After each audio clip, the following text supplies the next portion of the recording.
Okay, girl, you promised yourself the world. Imagine you actually promised yourself the whole world, and yet here you are settling for crumbs. You're settling for crumbs. You had dreams, you had fire. You told yourself, I'll never shrink, I'll never betray myself. But somewhere along the way, you actually did that. And let me tell you something, God sees it, and He actually called me out on it. And maybe today, He wants to call you out too. So, my real question is, what happened, baby girl? What happened? I actually remember the exact moment it hit me. Like, Santana, you once promised yourself the whole world. What happened? And it hit me because I wasn't living up to the standard I once set for myself. I wasn't living the life I once promised myself. I was lowering my standards in relationships. I was saying yes to everything that drained me, always making excuses for why my purpose could wait just a little longer. And the truth is, I was betraying myself every single day. Now, I want you to stop and just think about this for a second. When was the last time you broke a promise to yourself? Don't just listen.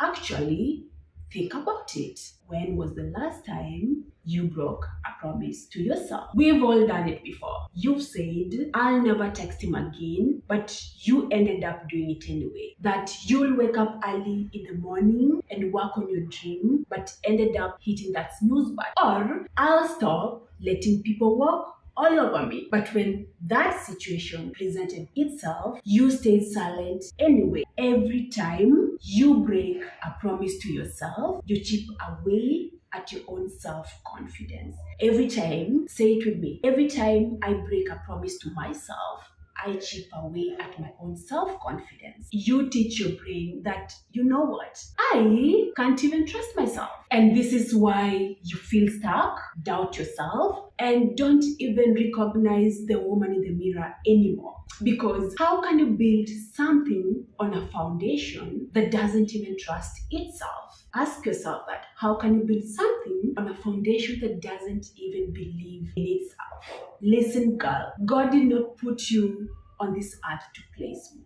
God did not design you for mediocrity, but you've somehow convinced yourself that the half life you have is enough. No, it's not. It is not. And deep down, I know, you know, it's not. The day I realized this, I had two choices. Stay the same or decide this ends here. It wasn't easy, and let me be real with you. I promised myself I'd build a life I'd be proud of. But years later, I still caught myself living small, just like many of you, settling, surviving. And when that question hit me, it cut deep because I knew I had put down the promises that carried me like fire. You know, when you have something in you that fueling you, what's that quote?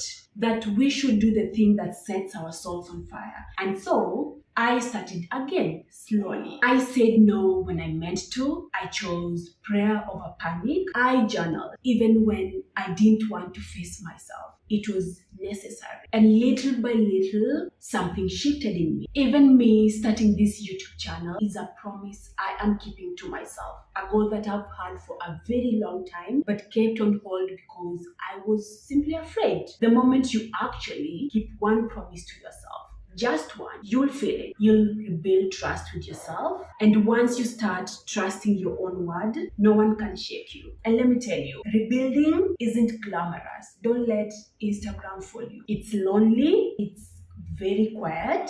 It's saying no to night outs, saying no to people who drain and hold you back from achieving that which you've set for yourself. It's also waking up one morning and realizing, you know what, my old life doesn't actually fit me anymore. For me, that looked like walking away from everything that wasn't in alignment with. Everyone thought I was crazy. But deep down, I knew I promised myself freedom, purpose, and alignment with God. So this looked like walking away from relationships, both friendships and families that were convenient at the time, but weren't in alignment with who God was calling me to be in the next season of my life. It also looked like trusting that God's plan was bigger than my temporary comfort. And yes, it was painful, but pain is part of the rebuilding process. When you stop betraying yourself, you become a magnet. You attract better friends, better opportunities, everything better.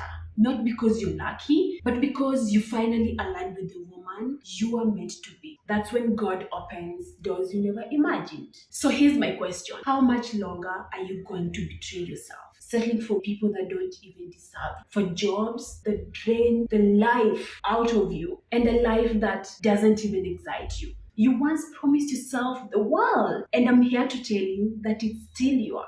But you won't get it by waiting. You won't get it by doom scrolling. You won't get it by hoping things magically change. You get it by doing hard things, keeping your word to yourself, day after day, choice after choice. And when you eventually do, you'll see it. You'll feel it. You'll finally step into the life God already laid out for you. So I'll ask you again, what happened?